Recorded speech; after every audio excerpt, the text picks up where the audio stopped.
nshuti bakunzi b'umukiza gospel mwaramutseho. Kristo Yesu akuzwe. Imana ishimwe cyane kandi Imana ihabwa icyubahiro. Imana niyo yo kwizerwa kandi Imana niyo yo kwiringirwa. Nta muntu n'umwe wayiringiye ngo yikorere amaboko. Imana ishimwe cyane kandi nta muntu wayizeye ngo imukoze isoni. Rero bene data, haleluya, uyu munsi wa none ndumva nishimiye kugukumbuza Uwiteka. Uwiteka ni mwiza, Uwiteka agira neza, Uwiteka ni Imana yacu bwite. Haleluya, icyo yavuze no kugikora azagikora. Ni Imana ishobora byose, ni Imana yo kwizerwa. Haleluya, abantu bashobora kugusezeranya ariko ntibagire icyo bakumarira, ndetse hari n'abagusezeranije ariko rwose ntacyo bakumariye. Ariko Uwiteka, haleluya, iyo yavuze arasohoza, kandi yakoze ninde wamukoma mu nkokora? Imana yacu ni Imana ishobora byose, kandi ni Imana yabasha gusubiza n'ibibazo ufite. Imana ikugirire neza. Icyo gusa igusaba ni ukuyiringira, ukayizera, ukizera umwana wayo Yesu Kristo, hanyuma ikakugirira ibambe. Rero tudatsinze tugiye gusoma amagambo Uwiteka yandikishije mu gitabo cy'Imigani. Turasoma ibice byaho 26, turebe ku murongo waho wa 27. Haranditse ngo, ucukura urwobo azarugwamo, kandi uhirika ibuye rizamubirindukana. Imana ibaho umugisha. Aya magambo ni amagambo akomeye. Ushobora kwibaza uti se kuki adusomeye aya magambo akomeye gutyo? Ariko buriya nta kintu Imana yanditse kizagwa hasi, kandi icyo Uwiteka yatumye ijambo rye kizashirwa ari uko, haleluya, rigikoze. Imana ikugirire neza. Uyu munsi wa none rero, aya magambo dusanga muri kino gitabo cy'Imigani. Iki gitabo cy'Imigani, amateka yacyo avuga ko cyanditswe n'umwami Salomo. Umwami Salomo yari umuntu w'umuhanga, ariko ubuhanga bwe yari yarabukuye ku Uwiteka. Igihe yasabaga Imana yari imubwiye ngo asabe icyo ashaka, ariko warareba mu bintu byose asanga agomba gusaba ubwenge. Haleluya, ijambo ry'Imana riratubwira ngo kubaha Imana nibwo bwenge, kandi kuva mu byaha niko kujijuka. Haleluya, ibintu byose wakora bitari mu Imana, ibyo byose ni zero, buri gukorera kuri zero. Ariko ibintu byose wabanje mu Imana, haleluya, bifite akamaro muri aka kanya ndetse no mu gihe kizaza. Imana niguha umugisha. Aya magambo dusomye rero, haleluya, aravuga ngo ucukura urwobo azarugwamo. Haleluya, nguhirika ibuye rizamubirindukana. Aya magambo ushobora kuyumva ukumva ni amagambo kuko ameze nk'imigani, ariko buriya ni amagambo afite igisobanuro kandi rwose kiriho kinakora. Imana ikugirire neza muri iki gitondo. Birashoboka yuko hari abantu bari kugucukurira urwobo. Birashoboka kandi ko na Satani ubwe ashaka kuba afite imigambi mibi kuri wowe, kandi Satani koko akoresha abantu. Kandi rwose muri iyi si abacukura inzobo ni benshi, ariko ijambo riratubwiye ngo ucukura urwobo niwe uzarugwamo, kandi uhirika ibuye rizamubirindukana. Bene data, reka mbabwire, muri iyi si dutuyemo haruzuramo ubugome bwinshi cyane. Muri iyi si dutuyemo haruzuramo abagome benshi cyane. Abantu bahindutse abarozi, abantu bahindutse abajura, abantu bahindutse abicanyi. Rero reka nkubwire bene data, uyu munsi wa none ni ukuri ndakubwiye ngo uhunge ibyo ngibyo, uhunge ubugome Satani ari kugenda aza aroha mu bantu. Wikwakira ubugome bwa Satani, wikwakira imbaraga mbi za Satani, ahubwo haleluya, hari icyo utamenye nicyo ndagira ngo nkubwire uyu mwanya. Yesu yaraje, haleluya. Yesu yaraje ngo amareho imirimo mibi yose y'umwanzi Satani.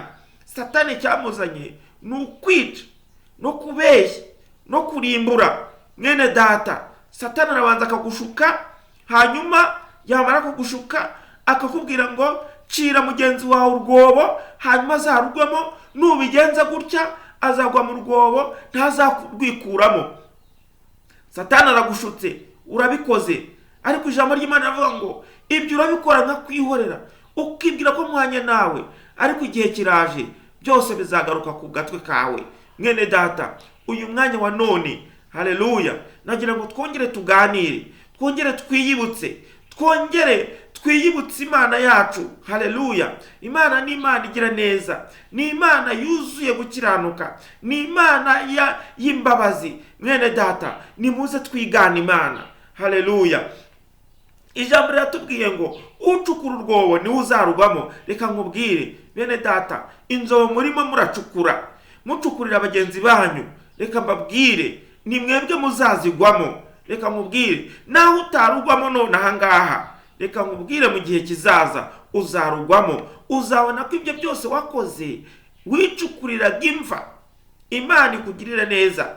Ngo kandi uhirika ibuye, birashoboka ko ushobora guhirika ibuye, ugahirika nk'ikintu cy'ikibuye kikagenda kikagwira abandi. Reka nkubwire ene data, iryo buye ushobora guhirika rishobora kuba atari ibuye iri risanzwe. Ukaba wahirika amabuye y'amagambo akagenda akagwira ku bantu, abantu uri kugenda ubavuga nabi kandi ubabeshyera. Birashoboka yuko ushobora kuba uri kugenda ukora ibikorwa bibi bigenda bituma abantu bagenda bahura n'ibico bitandukanye. Ariko mwene data, reka nkubwire uyu munsi wa none ndakubwiye ngo hunga uwo umujinya w'Imana wuhunge, haleluya. Imana uyu munsi wa none irakurakariye kubera ibyo byaha urimo, kubera izo nzobo uri gucira abandi, kubera ayo marozi, ayo ngayo wikoreye, ayo ngayo ujya gucisha kugira ngo uzugirire abandi nabi, kubera uwo mutwe wawe wuzuyemo ubwicanyi. Mwene data, uyu munsi wa none Uwiteka arakubwira ngo garukiraho. Uyu munsi ni wo munsi wawe wo gukirizwamo, kandi uyu munsi nuwumva ijwi ry'Imana ntiwinangire umutima. Abantu benshi barasayishije, baragiye bigira mu bujura, bigira mu busambanyi, bigira mu businzi, inzoga zarakwaritse, wirwa n'ibiyobyabwenge. Ariko uyu munsi wa none Yesu Kristo aragushaka, arashaka kukugirira neza, arashaka kukubabarira, arashaka kukwinjiza mu ntama ze, arashaka kukwinjiza mu bwami bwe. Uyu munsi wa none niwumva ijwi rye ntiwinangire umutima. Mwene data, dore urarushye, wirwa ucira ibice abandi, wirwa ubabeshyera, wirwa ubavuga nabi, wirwa utuka abaturanyi bawe, ndetse wumva abaturanyi bawe ubanze. Mwene data, reka nkubwire uyu munsi wa none Yesu, haleluya, araguhamagara. Reka nkubwire Yesu araguhamagara, haleluya. Umunsi umwe Yesu yahamagaye Baritimayo, afite ibyago, ntabwo yarebaga, ndetse yumvaga rwose ubuzima bwe atazashobora kureba. Ariko umunsi umwe Yesu Kristo aca hafi ye, hanyuma amaze guca hafi ye nuko arataka cyane, Yesu Kristo mwene Dawidi mbabarira, haleluya. Nuko abantu bagira gute? Abantu batangira kumubwira ngo erega umwami Yesu rwose wowe ntabwo yakwitaho, dore umwami Yesu erega wowe nushaka wicecekere. Ariko arakomeza arataka cyane, nuko umwami Yesu, haleluya, aramwumva. Mwene data, nawe umwami Yesu Kristo wibwira ko atakumva, umwami Yesu Kristo wibwira yuko ibyawe atabyitayeho. Ariko ndakubwira uyu munsi wa none, va mw'ibyo bibi umwizere, arakugirira ibambe, haleluya. Erega uyu mwanya araguhamagara. Yesu Kristo ashimye kunkoresha muri aka kanya kugira ngo aguhamagare wongere, haleluya, winjire mu ntama ze. Mwene data, rero niba ari n'ubwa mbere wumvise ijambo rye uyu munsi wa none, ndakurarikira kugira ngo, haleluya, ufungure umutima wawe, hanyuma umwakire umwizere. Erega ni wowe kwizerwa, erega natwe twaramwizeye, twaramwiringiye, ubuzima burahinduka. Haleluya! Ubu niwe rutare rwacu, niwe ngabo yacu dukingira. Haleluya! Kandi umwizera, haleluya, ntazarimbuka, aho gahawe ubugingo buhoraho. Mwene data, ukimara kumvira ijambo ry'Imana, Imana iguha umugisha. Ariko nagira ngo nkwibutse ukore subscribe. Haleluya! Ukore subscribe, ukande kuri subscribe, Imana irakumpera umugisha. Haleluya! Rero mwene data, wowe ushaka kugira ngo dufatanye gusenga Imana, hanyuma Imana ikugirira ibambe, hanyuma Imana ikwinjize mu bwami bwayo, ikwinjize mu ntama zayo, uyu mwanya zamura ikiganza cyawe, dufatanye gusenga Imana. Uwiteka Mana ikiranuka, uri data wa twese mwiza, uri Imana yacu ugira neza. Muri uyu mwanya ndagushimiye, ngushimiye ijambo ryawe tumaze kumva.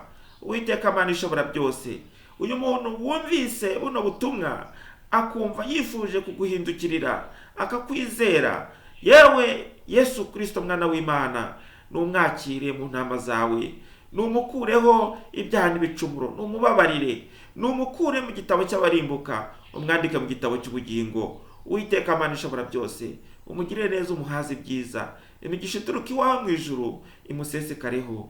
Byose ni mu izina rya Yesu Kristo. Amen.